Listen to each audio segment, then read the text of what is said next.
Om Shanti. Good morning. आज प्यारे बाबा के 22 सितंबर 2022 के साकार महावाक्य हैं। बाबा ने कहा, मीठे बच्चे, जितना समय मिले सच्ची कमाई करो।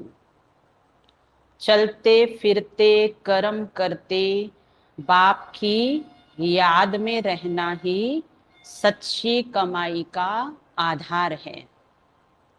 इसमें कोई तकलीफ नहीं है। प्रश्न है, जिन बच्चों में ज्ञान की पराकाष्ठा होगी उनकी निशानी सुनाओ। उत्तर है, जिनमें ज्ञान की पराकाष्ठा होगी उनकी सब कर्म इंद्रियां शीतल हो जाएगी,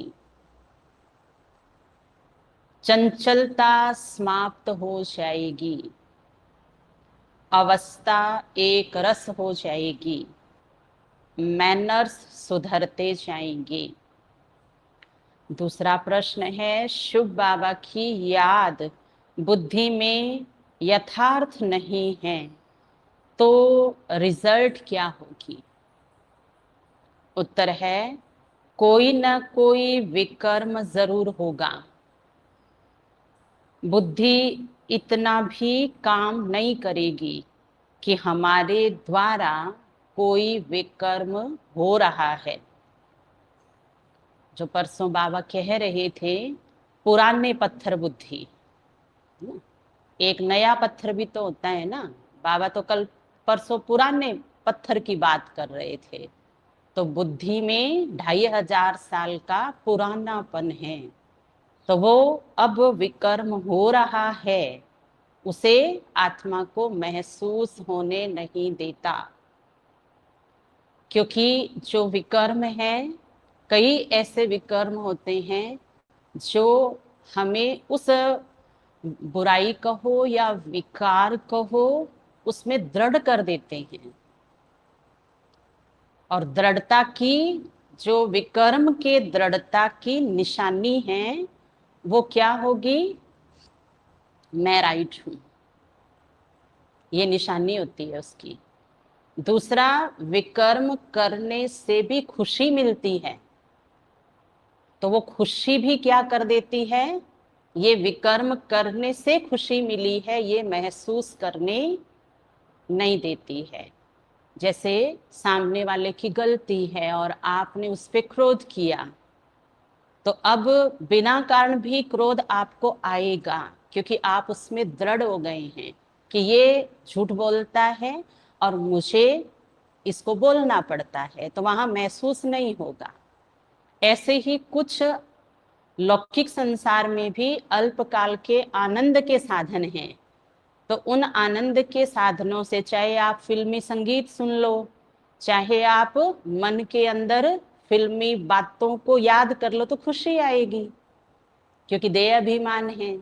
तो उसमें भी विकर्म हो रहा है और आगे बड़ी तैयारी हो रही है, पता भी चलने वाला नहीं है। फिर क्या कहेंगे? हम तो बाबा के बन के बहुत ही खुश रहते हैं। ये और पत्थर बुद्धि की विशेषता है। ऐसी है सूक्ष्म माया, जिसे परखना बहुत जरूरी है। तो बाबा कहते, यथार्थ अगर याद बुद्धि में याद बाबा की नहीं है तो उसका रिजल्ट क्या होगा? कोई ना कोई विकर्म जरूर होगा। बुद्धि इतना भी काम नहीं करेगी कि हमारे द्वारा कोई विकर्म हो रहा है। बाप का फरमान मानने के कारण धोखा खाते रहेंगे। और फिर सावधान करने वाला तो बिल्कुल ही क्या लगेगा, कि मेरा है ना सबसे बड़ा दुश्मन कौन है? ये है मेरा सबसे बड़ा दुश्मन, जो मुझे सावधान करता रहता है। अच्छा सा करो अपना पल्लू। गीत है, आखिर वह दिन आया आज, जिसके हम सब कर रहे थे इंतजार। ओम शांति।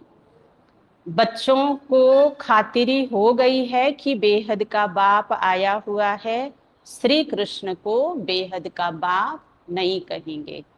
तो 1980 में 1980 में बच्चों ने शिव बाबा बाबा ही गीता ज्ञान दाता है और श्री कृष्ण गीता ज्ञान दाता नहीं है। तो इसके ऊपर क्या है, सही से सामने वालों को बताया नहीं। तो बाबा जब आए, बाबा मिलन हुआ, तो उसमें बाबा ने कहा बच्चों ऐसे नहीं सुनाना था, इससे तो फिर कोई भी बुरा मान जाता है, जैसा आपने सुनाया। बाबा की ये विशेषता रही है अव्यक्त मुरलियों में कि जब जहां बच्चों को जिस विषय पर जानकारी देनी है, जहां बच्चों से गलती हुई है, जहां बच्चों के द्वारा सही भाषा नहीं बोली गई है, तो बाबा ने वहां सुधार कराया है। तो 80 की मुरली है बाबा की, उसके अंदर ये बात बाबा ने कही है कि देखो आपने जो सुनाया ना कृष्ण के बारे में और मेरे बारे में, तो कृष्ण के बारे में आपने ऐसा सुना दिया कि अगले को बुरा लग गया, तो फिर मेरी महिमा उनको अच्छी कैसे लगेगी। हर एक भक्त को तो अपने इष्ट की महिमा अच्छी लगेगी। तो मैनर्स के साथ जब सुनाया जाए, दोनों की महिमा अलग अलग बताई जाए, तो अगले वाला खुद ही निर्णय कर लेता है। तो आज हम सभी ने सुना है ना, श्री कृष्ण देवता है, श्री कृष्ण बाबा की पहली रचना है, और बाबा बाबा तो बाबा है।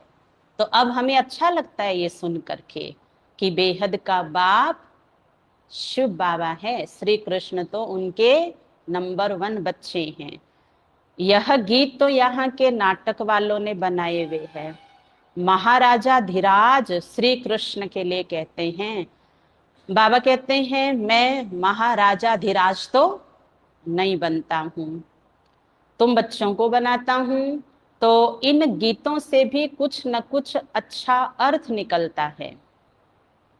बेहद का बाप गरीब निवाज जरूर है, जिस भारत को शाहूकार बनाते हैं वह भारत अब गरीब बन गया है। भारत में ही उनका जन्म होता है और कहीं उनका जन्म गाया हुआ नहीं है।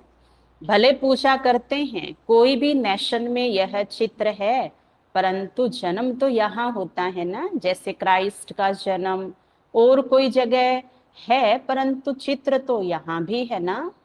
तो भारत को गॉड फादर का बर्थ प्लेस कहेंगे। मनुष्य तो कुछ भी समझते नहीं हैं, वह तो ईश्वर को सर्वव्यापी कह देते हैं। ये तो ये कहना हो गया कि आज से तेरा मेरा कोई रिश्ता नहीं है, तुम जानो तुम्हारा हाँ काम जाने, मैं मेरा करूंगा। तो बाबा को कण कण में कहने का अर्थ है कि तेरा मेरा अब कोई लेन देन है नहीं। इसलिए आत्मा अपनी मर्जी से चलती है, और अपनी मर्जी का नाम है माया की मर्जी, 5 विकारों की मर्जी। मनुष्य तो ये भी समझते हैं कि परमात्मा तो जन्म मरण से न्यारा है। हाँ, मरण से बेशक न्यारा है, मरता नहीं है, क्योंकि उनका अपना शरीर तो है नहीं। बाकी जन्म तो होता है ना। बाप कहते हैं मैं आया हूं, मेरा दिव्य जन्म है। और मनुष्य तो गर्भ में प्रवेश कर फिर छोटे से बड़े बनते हैं, मैं ऐसा नहीं बनता हूं। तो ये शब्द देखो कितने बाबा के रियल है। फील होना चाहिए कि बाबा अपनी बात अपने शब्दों में मुझे बता रहे हैं। मैं शब्द बोला है बाबा ने स्वयं के लिए। तो कहाँ तो भक्ति में भगवान के दर्शन ही नहीं होते थे, भगवान किसी के सामने हाजिर भी नहीं होता था, बुलाओ तो आता नहीं था, क्योंकि कह दिया कि मैं भक्ति में तुम ये जो कर रहे हो इसके द्वारा तो मिलने वाला हूं नहीं। और यहाँ देखो ब्रह्मा तन में बैठ करके अपनी पहचान बता रहे हैं कि मैं और तुम कैसे रंगमंच पर अपना अपना पार्ट बजाते हो। बाबा कहते मैं ऐसा नहीं बनता हूं, पहले छोटा फिर बड़ा। हाँ, कृष्ण माँ के गर्भ में जाते हैं, छोटे से बड़ा बनते हैं। हर एक आत्मा अपनी माँ के गर्भ में प्रवेश कर जन्म लेती है। ये तो मनुष्य मात्र की बात है। मनुष्य ही कंगाल और मनुष्य ही सिरताज बनते हैं। भारत सतयुग आदि में डबल सिरताज था। पवित्रता की निशानी रहती है, पवित्रता का ताज और रतन जड़ित ताज था ना। और उनको तो संपूर्ण निर्विकारी भी कहते हैं। तो वही है जो इस पूरे संसार के ऊपर संपूर्ण सुख का, आनंद का, वैभवों का राज्य करते हैं। और मनुष्य के पास तो देवताओं जैसा एक भी सुख नहीं है, क्योंकि उनके पास इंद्रियों के अलग सुख है, अति इंद्रिय सुख है। या तो मेहनत करो फिर सुख ना मिले, और वहां बिना मेहनत के सुख ही सुख है। तो पवित्रता की कमाल है। पवित्रता गुम हो जाने के बाद सिर्फ एक ताज रहता है। विश्व का मालिक थे, फिर पुनर्जन्म लेते लेते एक ताज गुम हो गया, फिर सिंगल ताज वाले बने। ये ज्ञान की बातें हैं। पूज्य से पुजारी बनने के कारण एक ताज गुम हो जाता है। राजाएं पतित होते आई हैं, और जो पावन राजाएं सूर्यवंशी, चंद्रवंशी पास्ट हो गए हैं, उनके चित्रों की पूजा करते आए हैं। तो पवित्रता आत्मा को संभाले रखती है। पवित्रता से आत्मा खुद सुख और पुण्य अपने साथ रखती है, और वही पुण्य सबको बांटती है।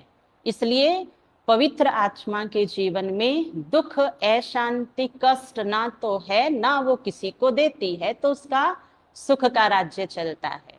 लेकिन बाबा कहते जैसे जैसे द्वापर और कलयुग से आप बच्चों की पवित्रता की शक्ति जो आपको सब कुछ देती थी, वो धीरे धीरे क्या हुई, व्यर्थ बह गई। व्यर्थ बहते बहते फिर दूसरे को दुख दिया, दूसरे से बद्दुआ ली, और खुद दुख लिया, और धीरे धीरे सुख, शांति, प्रेम, आनंद, धन संपत्ति कहाँ गई? जैसे बाढ़ आती है ना, तो बाढ़ में घर, मकान, दुकान, गाड़ियों को देखा है खिलौने की तरह कैसे जाती है, और वो बाढ़ कह रही होती है बाय बाय, मैं सबको लेके जा रही हूँ। तो पवित्रता ऐसा ओज है जो आत्मा ने अपने आप के अंदर से ही नष्ट कर दिया। दूसरा तो बाद में वजह बनता है, खुद ने हमने खुद ही खुद की शक्ति को खर्च कर लिया।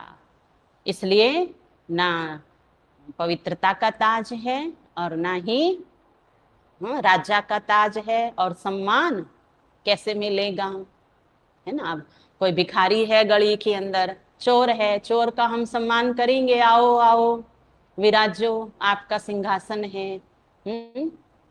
क्या सिंहासन वाला कभी चोर होगा?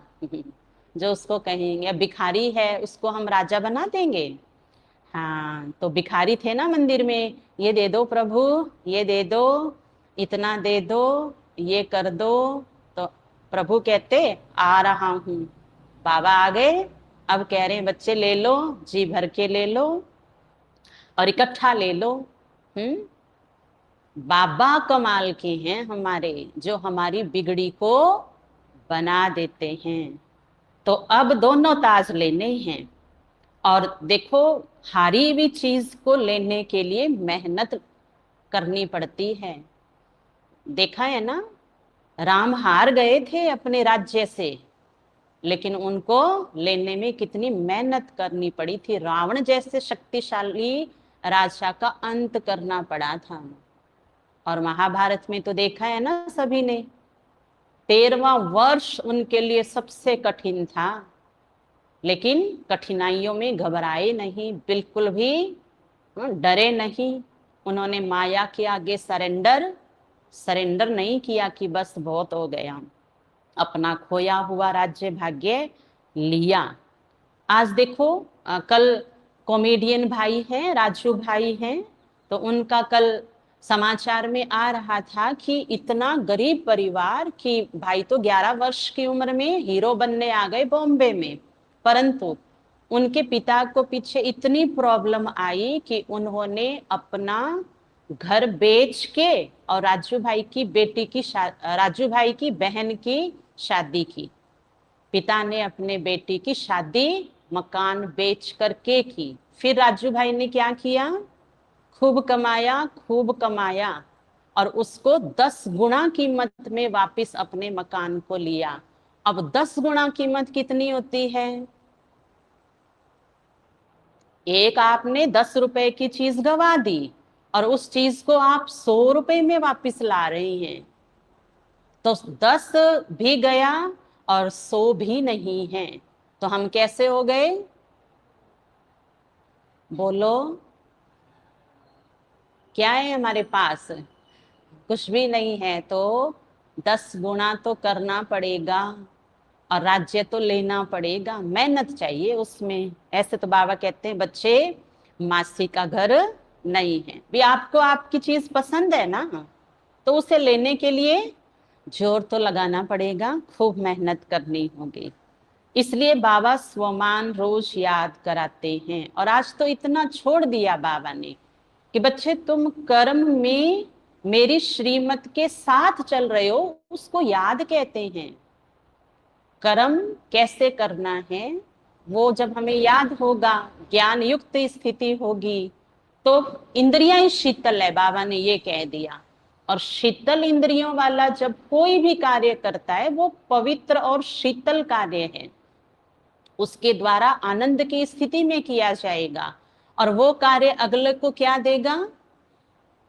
अगले जलती हुई आत्मा को ठंडक देगा। उसका नाम है सुख, उसका नाम है खुशी। तो ऐसी होती है ज्ञान की पराकाष्ठा वाली आत्मा। तो हम देखें क्या मैं आत्मा जो कर्म कर रही हूँ, क्या मेरी स्थिति त्रिकालदर्शी है उस समय? योग कितना सरल है, मैं आत्मा हूं, ये तो योग ही तो है। मैं मास्टर सर्वशक्तिवान हूं, मैं स्वदर्शन चक्रधारी हूं, ये योग ही तो है। इसलिए बाबा कह रहे हैं बच्चे मैंने कोई आपको तकलीफ दी ही नहीं है, लेकिन आपको ध्यान देना होगा अपने पुरुषार्थ के ऊपर। इतना सरल तो नहीं है लेकिन इतना मुश्किल भी नहीं है। जो पवित्र पूज्य थे वही फिर पुजारी बने हैं, उनको ही 84 जन्म भोगने पड़ते हैं। जो भारत कल पूज्य था सो अब पुजारी बना है, फिर पुजारी गरीब से पूज्य शाहूकार बनना है।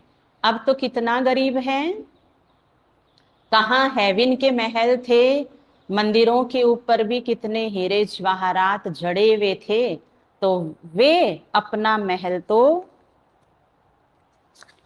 और ही अच्छा बनाते होंगे ना। अभी तो कितना गरीब है, गरीब से शाहूकार अभी तुम फिर बनते हो। पुरुषार्थ तुम बच्चों को करना है, युक्तियां रोज बतलाते हैं, जितना टाइम फुर्सत मिले यह याद की कमाई करनी है। और टाइम मैनेजमेंट बाबा ने हमें सबको सबके अनुसार बताया हुआ है। कोई भी ये नहीं कह सकता है कि मैं बहुत अपने कामों में इतना बिजी हूं, तो बाबा कहते वो फिर आप और कामों में बिजी हैं। ऐसे बहुत काम होते हैं जिनमें बुद्धि नहीं लगानी होती है, कोई कोई में बुद्धि लगानी पड़ती है। तो जब फुर्सत मिलती है, अच्छा घूमने फिरने जाते हो तो बाप की याद में रहो, यह कमाई बहुत करनी है, यह है सच्ची कमाई। और ये नहीं करी तो उसके बाद किसी भी जन्म में कितनी भी कमाई कर लो, बचत होने वाली होगी? बचत नहीं हो सकती है। क्योंकि अगर श्रीमत से ही चल करके हमने इनकम नहीं की, तो परायों की और मन की मत पे तो आत्मा को कभी आज तक लाभ हुआ कब है ना? हुआ ही नहीं है, तो बाद में क्या होगा? बाकी तो वह है अल्पकाल के लिए झूठी कमाई। यह शिक्षा तुम बच्चों को अभी ही मिलती है।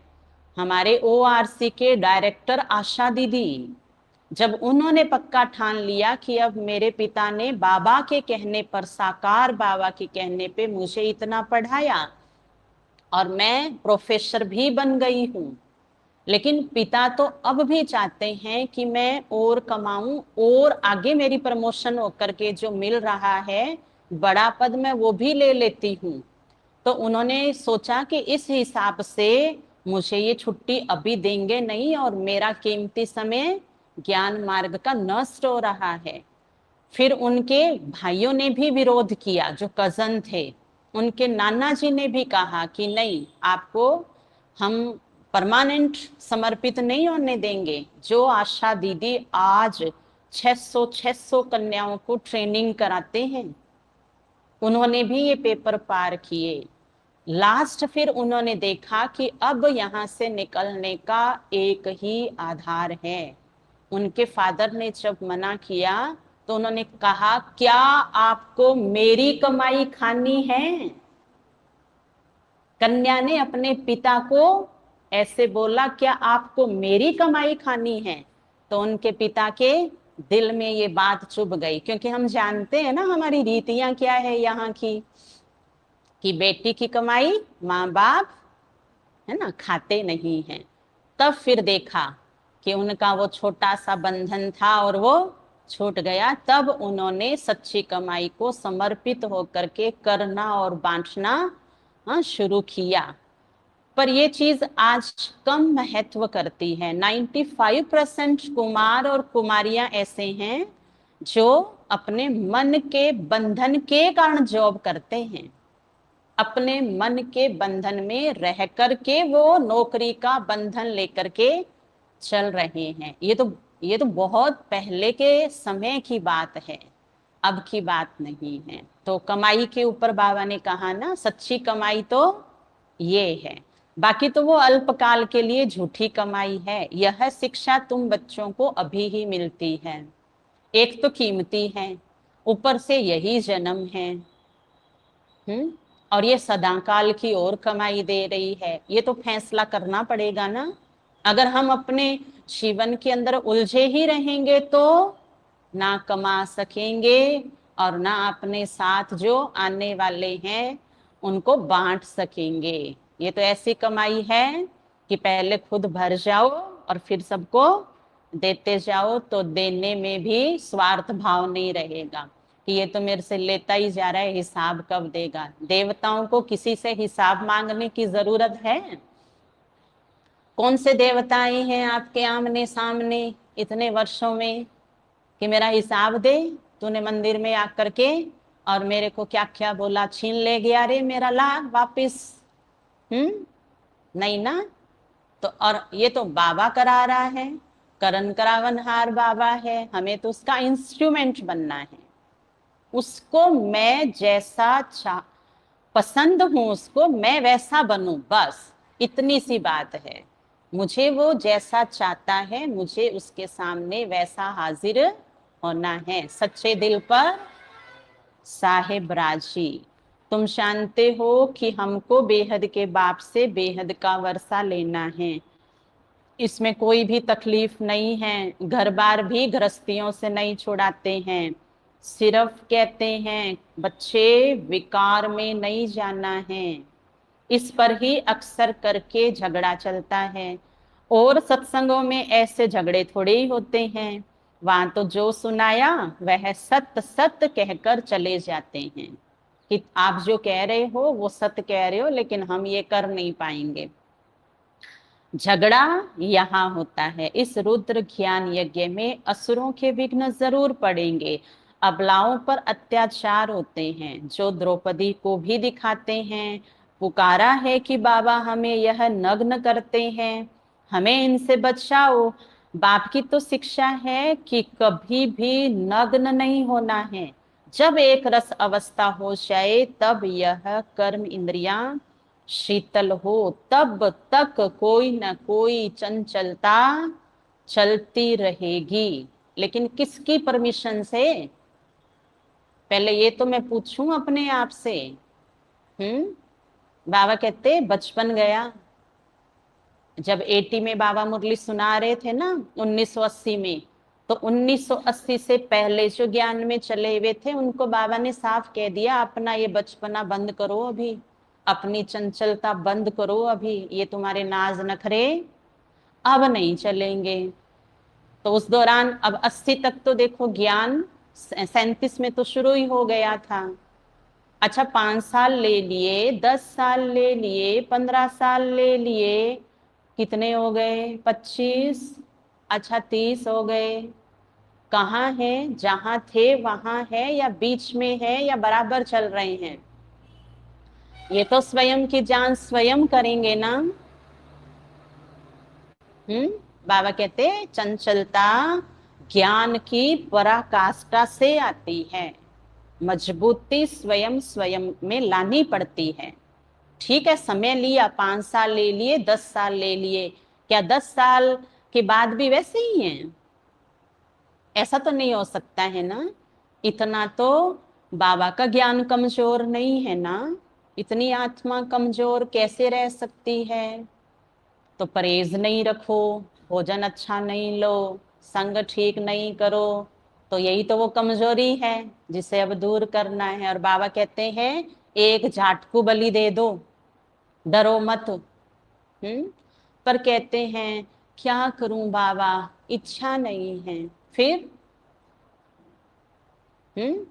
अच्छा लगता है तो ये नहीं चलेगा। बाबा कहते एक नैया में पैर रख लो, समय मैंने दिया आपको। और अभी देखो लॉकडाउन के बाद आत्मा इतनी कमजोर नहीं हो सकती है कि जहां उसे अपनी सुध बुद्धि नहीं है, जिधर माया चलाए उधर चल रहे हैं। तो फिर बाबा की नैया में तो पैर है नहीं, तो चिर जाएंगे।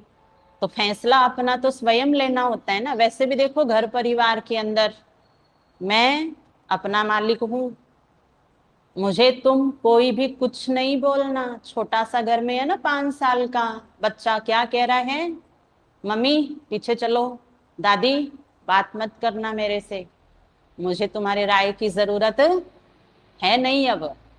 ऐसी मर्जी हम अपने ऊपर लगाए ना, अपने मन बुद्धि को अनुशासित करें। ये तो साकार में 63 में कहा, 64 में कहा, आपको 2005 में कहा, 2017 में कहा। आप कब से आ रहे हैं? तो अपनी दिनचर्या, अपना संग, अपना अन्न, अपना अनुशासन ठीक करेंगे तो आगे 8 की और 16,000 100 की माला में आ सकेंगे। आना है ना लक्ष्य? अच्छा अब हाथ खड़ा करो जो कहते हैं किस बात का हाथ उठाया, ये भी बता दो जरा। तो बाबा कहेंगे अरे इतने लक्ष्मी नारायण तो फतेहपुर से ही बन रहे हैं, तो फिर मैं अब क्या करूं? बाबा सोच में पड़ जाएगा। हाँ, सोच में पड़ जाएगा बाबा। तो वो बाबा ने कल 2 पात्र याद किए थे, एक मंथरा जी को याद किया था प्रेम पूर्वक, और एक नारद जी को रेस्पेक्टफुली याद किया था। तो वो करेक्टर जो है अब यहाँ फतेहपुर में नहीं होना चाहिए, है ना, केकई वाला और मंथरा और कुंभकर्ण वाला, क्योंकि यहाँ वालों ने तो फतेह हासिल ही कर ली ना। बाबा के बिना बोले ही तो हाथ उठ जाता है, तो क्या बात है। चलो अब देखते हैं बाबा, जब तक ज्ञान की पराकाष्ठा हो, बुद्धि में ये ख्याल रहे कि हमको कंपेनियन हो रहना है। मैं पिता व्रता हूं और पति व्रता हूं, एक सिर्फ, है ना। कुमार कुमारी के कितने होते हैं? कुमार कुमारी जब घर पे हैं तो माता पिता, सिर्फ इतना ही होता है ना। उसके पश्चात दूसरा संकल्प, है ना, पत्नी व्रता और पति व्रता। तो मैं कुमार कुमारी सब बैठे हैं यहाँ, कौन है? पिता व्रता सदा हैं और पत्नी व्रता सदा हैं, है ना। बाबा कहते बेबी बन के नहीं चलो, ये 80 की मुरली में बाबा ने बोला है। बेबी नहीं, बीबी ओ मेरी। सौदा कौन सा किया है? हम्म, कौन सा सौदा किया है बाबा से? बीबी है ना। हाँ, तो बीबी की चंचलता बच्चों के सामने अच्छी नहीं लगती। जैसे घर में भी देखो, बच्चे बड़े हो जाते हैं तो बुजुर्गों की चंचलता अच्छी नहीं लगती है। विलायत में बहुत बूढ़े वानप्रस्थी होते हैं, समझते हैं पिछाड़ी में कौन मालिक बनेंगे, बाल बच्चे तो है नहीं, इसलिए पिछाड़ी में कंपेनियन बना लेते हैं। फिर भी कुछ उनको देकर चले जाते हैं। तुम लोग तो अखबारें पढ़ते नहीं हो, अखबारों में समाचार बहुत आते हैं, तुम बच्चों को कोई वह पढ़ना नहीं है।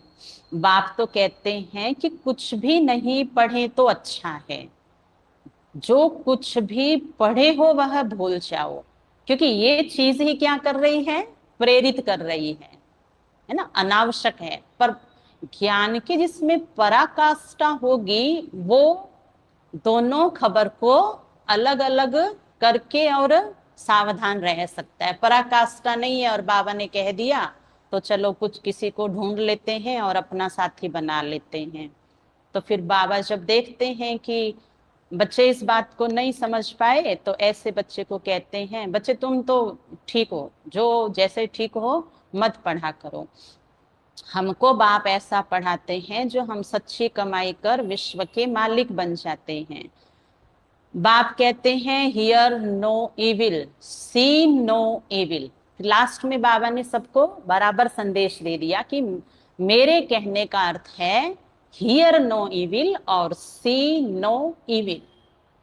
अगर सेवार्थ भी जानकारी नहीं है, निश्चित रूप से सी इविल और see hear evil, see evil हुआ है, क्योंकि यहां भी तो बाबा परख लेता है ना। अभी तुम बच्चे मंदिर लायक बन रहे हो, तुमको ज्ञान सागर बाप मिला है तो उनका ही सुनना पड़े, दूसरे की तुमको क्या सुनने की दरकार है। मनुष्य टीचर के पास, गुरु के पास जाते हैं तो गुरु कभी ऐसे कहते हैं क्या कि काम विकार में नहीं जाओ, वह तो पावन बनने की शिक्षा देते नहीं है। कोई को वैराग्य आता है तो वह घर बार छोड़ भाग जाते हैं। बाप जो शिवाचार्य है वह ज्ञान का कलश, अब बोलो माताएं, आपको याद कर लिया बाबा ने। वह ज्ञान का कलश तुम माताओं के सिर पर रखते हैं। बाकी इस पतित दुनिया में लक्ष्मी कहाँ से आई और उस कलश के अंदर क्या है जरा याद रखना। बाबा ने जो कलश रखा है उसमें ज्ञान का अमृत है, विष तो नहीं है ना।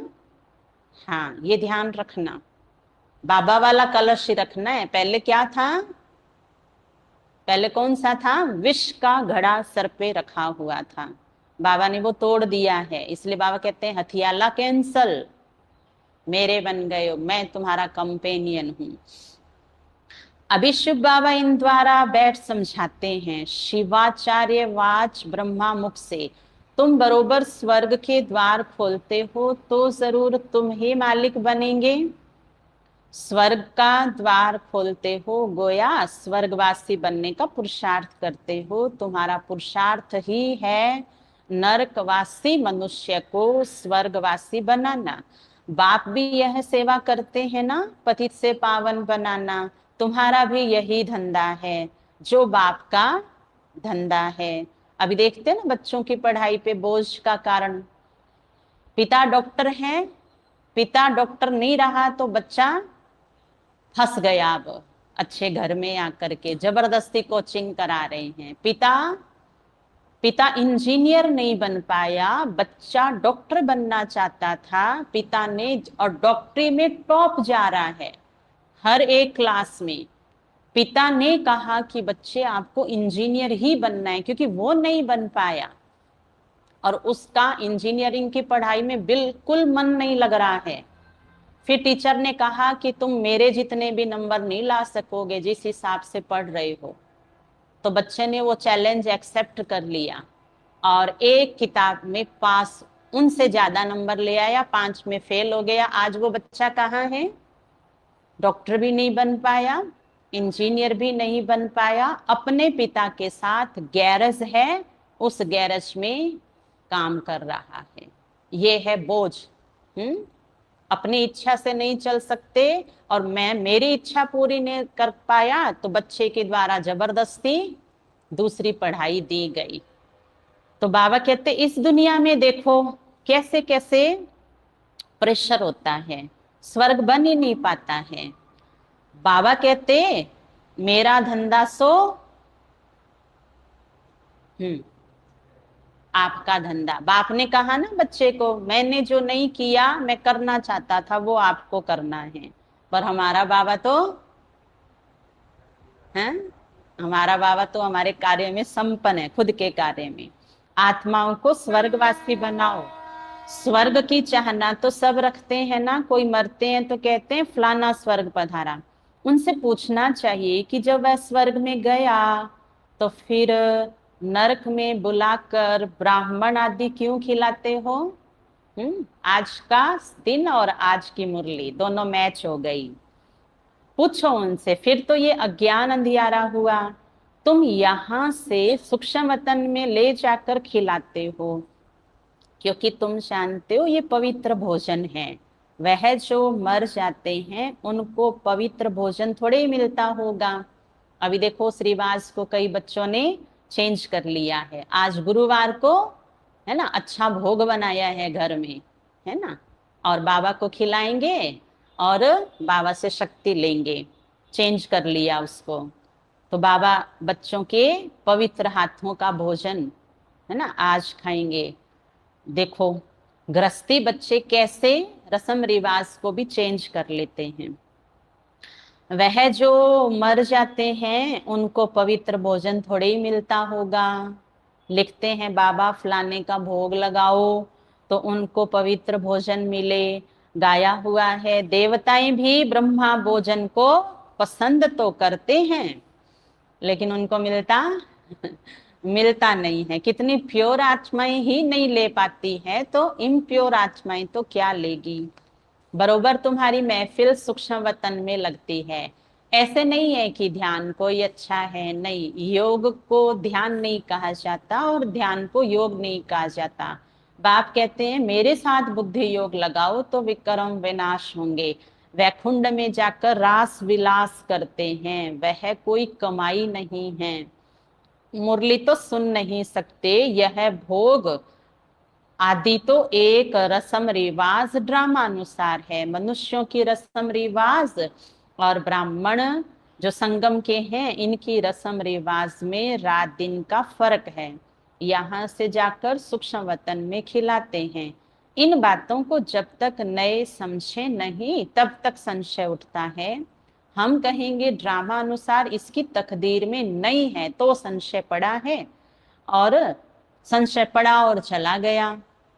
फिक्र की बात नहीं है, इनकी तकदीर में, हाँ, तकदीर में नहीं था। पहली बात भूल जाते हैं कि हमको बाप से वर्षा लेना है। कोई बात में संशय बुद्धि बन पड़ते हैं, अरे हमारा काम है वर्षे से, हम पढ़ाई फिर क्यों छोड़े, मुरली तो सुनना है ना। निराकार बाप तुमको डायरेक्शन कैसे सुनाएंगे, उनको मुख जरूर चाहिए। ब्रह्मा मुख से अथवा ब्रह्मा कुमार कुमारियों से सुनना है। कोई बाहर में दूर चले जाते हैं, मुरली भी नहीं मिल सकती है, तो बाबा कहते हैं कोई हर्जा नहीं है, तुम याद में रहो और स्व दर्शन चक्र फिराते रहो। यह बाप की श्रीमत मिली हुई है, कहाँ भी हो तुम लड़ाई के मैदान में हो, इसलिए अपने हथियार मजबूत रखने हैं। ये तो पुरानी बात है ना, अब तो सबके घर में मुरली आ गई ना, कई तो सुन के भी आए हैं, कल ही सुन ली थी। बाप मिलिट्री वालों को भी समझाते हैं कि तुमको वह सर्विस तो करनी है, यह तो तुम्हारा धंधा है, शहर की संभाल करना है, तुम पगार खाते हो, एग्रीमेंट की हुई है तो संभाल भी करनी है। बुद्धि में लक्ष्य तो बैठा हुआ है। बेहद का बाप स्वर्ग का रचयिता है। वह कहते हैं बच्चे तुम मेरी याद में रहो तो विक्रम विनाश होंगे। शिव बाबा की याद में रहकर खाओ तो कोई ऐसी चीज होगी वह पवित्र हो जाएगी। ठीक है घर में माताएं, है ना, कितना राजी हो रहे हो आप? हाँ, पर आपको पता है ये बात किसके लिए बोली है बाबा ने? हाँ, किसके लिए बोली है ये? आपके लिए नहीं कि लहसुन प्याज का बहू ने खाना बनाया और आपने अपने सामने रख लिया, मेरे बाबा, मीठे बाबा, आपकी दृष्टि पड़ गई है इस भोजन पे और ये एकदम पवित्र हो गया है। ओके बाबा, थैंक यू, मैं जी भर के पचा के खा लेती हूँ। आपको नहीं बोला है ये, मिलिट्री वाले भाइयों को बोला है बाबा ने। मिलिट्री वाले भाइयों को जो ज्ञान योग में पक्के हैं लेकिन भोजन उनको शुद्ध शुद्ध नहीं मिलता है, ये उनको बाबा ने बोला है। तो आप सैनिक हो, नहीं हो ना? हाँ, तो अपने ऊपर ये बात लागू मत करना। सुना, घर में रहने वाले भाई, कन्याएं, हाँ, क्या करें दीदी, छूटता ही नहीं है। भोजन टेस्टी उससे बनता है। आओ आप वो लेके आना, हमसे थोड़ा दूरी रखना, और हम जो बनाए वो खाना, फिर बताना। क्योंकि भोजन भी बनाने का एक क्या होता है, एक तरीका होता है। उस तरीके से आप बनाओ तो दुनिया का भोजन सारा फेल है। बाबा ने जो बताया है, भोजन बनाना एक विधि होती है। तो ये बात किसको बोलनी है बाबा ने? शुभ बाबा की याद में रहकर खाओ, मिलिट्री वालों को बोला है। तो कोई ऐसी चीज होगी वो पवित्र हो जाएगी। जितना हो सके परहेज भी रखनी है। लाचारी हालत में बाबा को याद करके खाओ। वाह, क्या प्यार है भगवान का। मिलिट्री वालों से क्या प्यार है बाबा का। इसमें ही मेहनत है। ज्ञान को युद्ध नहीं कहा जाता, याद में ही युद्ध होती है। याद से ही विक्रम विनाश होंगे। माया का थप्पड़ नहीं लगेगा। देह अभिमानी नहीं बनेंगे। तुम अपने को आत्मा समझो। तुम शरीर को याद करते रहते हो, आत्मा को भूल गए हो। इसलिए पूछा जाता है आत्मा का बाप कौन है? उनको जानते हो? उनका नाम, रूप, देश, काल लिखो। उनमें भी वैरायटी लिखते हैं। कोई लिखते हैं आत्मा का बाप हनुमान है, कोई क्या लिखते हैं कितना अज्ञान है। तो फिर समझाया जाता है आत्मा तो निराकार है, तुम्हारा गुरु तो साकार है, निराकार बाप का साकार कैसे होगा? समझाने की प्रैक्टिस पर सारा मदार है। और साथ में समझाते समय मैनर्स भी अच्छे चाहिए। बहुत अच्छे अच्छे बोलने वाले हैं, दूसरे को तीर अच्छा लग जाता है। खुद में मैनर्स न होने के कारण उन्नति खुद की नहीं होती। याद बहुत अच्छी चाहिए। कोई तो ज्ञान बहुत अच्छा सुनाते हैं लेकिन योग कुछ भी नहीं है। ऐसे नहीं है कि योग बिगर ज्ञान की धारणा, योग बिगर ज्ञान की धारणा नहीं हो सकती, है ना? अभी आप जितने भी बड़े भाई बहने हैं उनका अनुभव सुन लो। उनको किसने सुनाया? जगदीश भाई को किसने सुनाया था? माता ने सुनाया था। और वो इस दुनिया के सबसे बड़े प्रोफेसर थे, दर्शन शास्त्री थे, और बाबा के बन गए। तो बाबा कहते योग युक्त स्थिति से तीर अच्छा लग जाता है सामने वाले को। कोई तो ज्ञान बहुत अच्छा सुनाते हैं, योग कुछ भी नहीं। ऐसे नहीं है कि योग बिगर ज्ञान की धारणा नहीं हो सकती है, धारणा तो हो जाती है। समझो किसी को हिस्ट्री ज्योग्राफी सुनाते हैं, वह तो झट बुद्धि में बैठ जाएगा। बाबा की याद का कुछ भी बुद्धि में नहीं होगा। मांस मदिरा भी खाते होंगे, यह तो एक कहानी है, वह याद पढ़ना तो सहज है। हिस्ट्री ज्योग्राफी बुद्धि में आ जाती है। याद की बात ही नहीं, पवित्रता की भी बात नहीं, ऐसे भी बहुत हैं। शिव बाबा को याद नहीं करते हैं तो विक्रम विनाश होते नहीं हैं, और ही जास्ती विकर्म करते रहते हैं। इतना भी बुद्धि काम नहीं करती कि ये विकर्म है। फरमान न मानना यह तो बड़ा पाप है। शिव बाबा का फरमान है ना, यह करो, उनका फरमान नहीं मानेंगे तो बड़ा धोखा खाएंगे। बाकी हिस्ट्री ज्योग्राफी सुनाना तो बड़ा सहज है, बाबा ने समझाया है, तुम स्कूलों में भी जाकर समझा सकते हो। यह तुम हद की हिस्ट्री ज्योग्राफी पढ़ते हो, बेहद की तो तुम पढ़ते नहीं हो। लक्ष्मी नारायण का राज्य बताओ कहाँ गया? सूर्यवंशी चंद्रवंशी डिनाइस्टी जो चली वह फिर कहाँ गई? उन्हों का राज्य किसने छीना, किसने चढ़ाई की?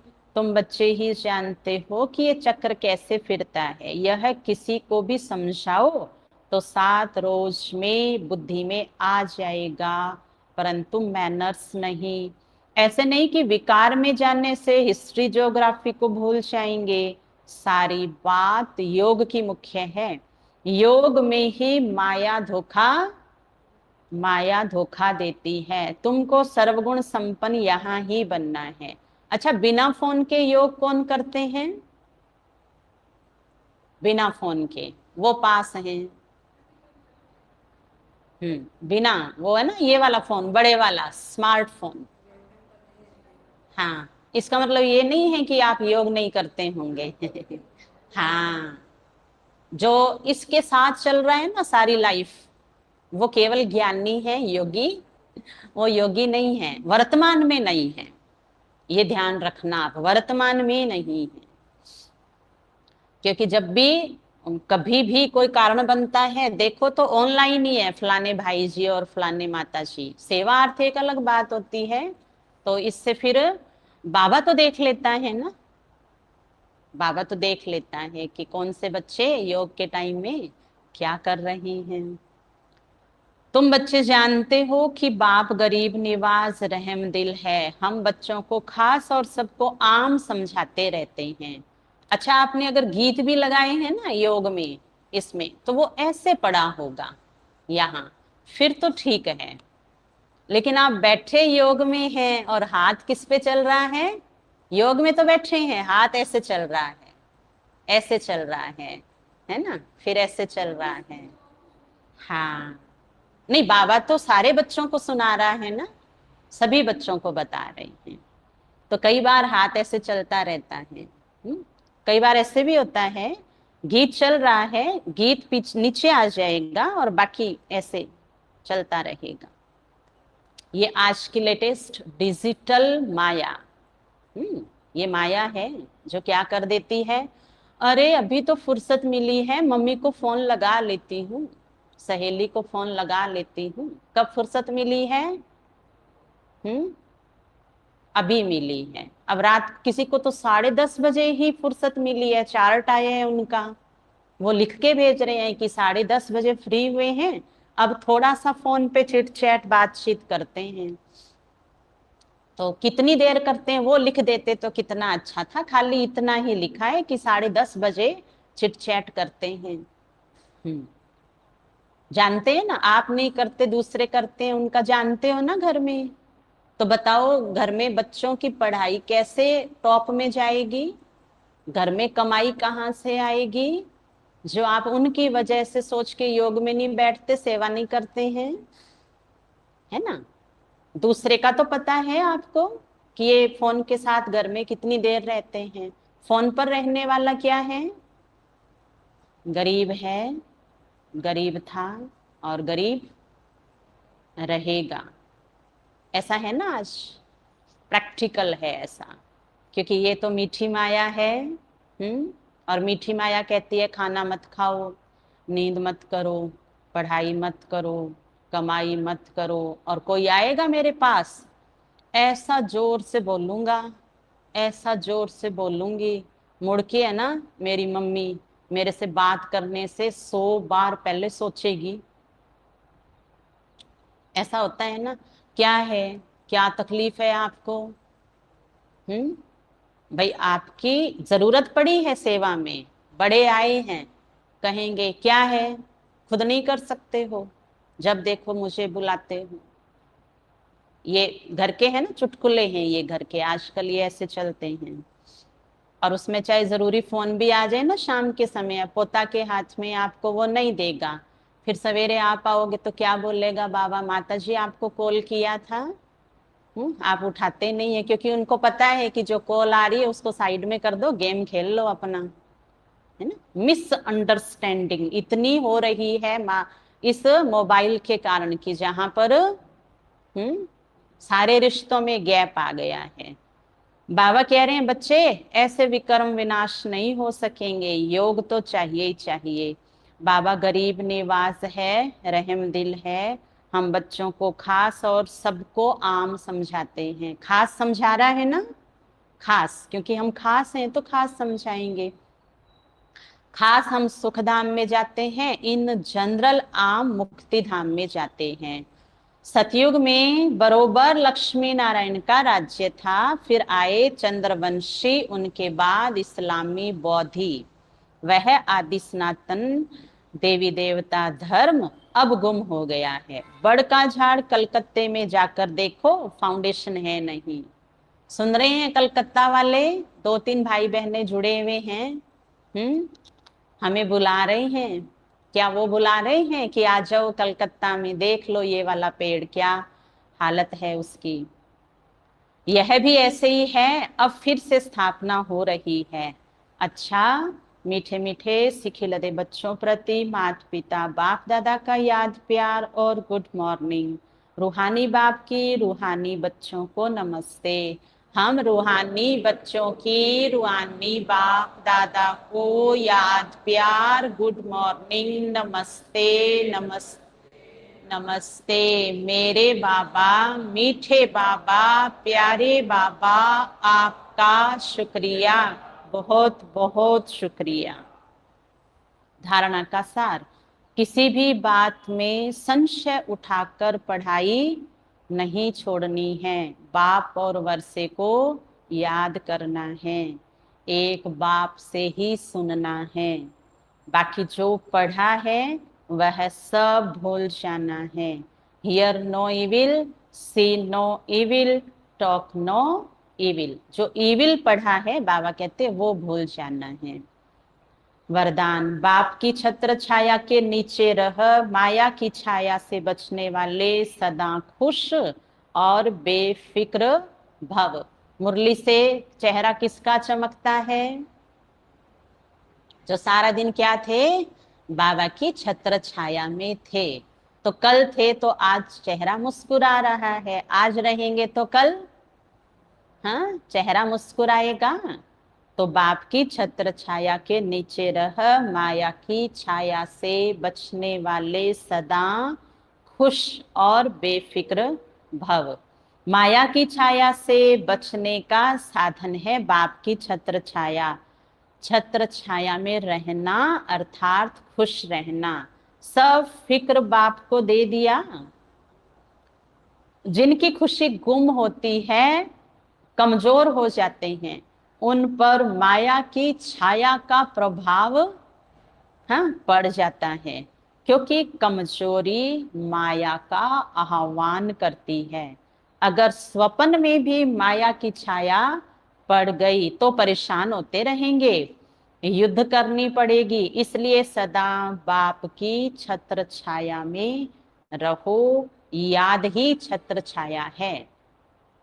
स्लोगन है, जिनका मुरली से प्यार है वही मास्टर मुरलीधर है। आज बाबा ने अपने जैसा बता दिया। अच्छा, ओम शांति।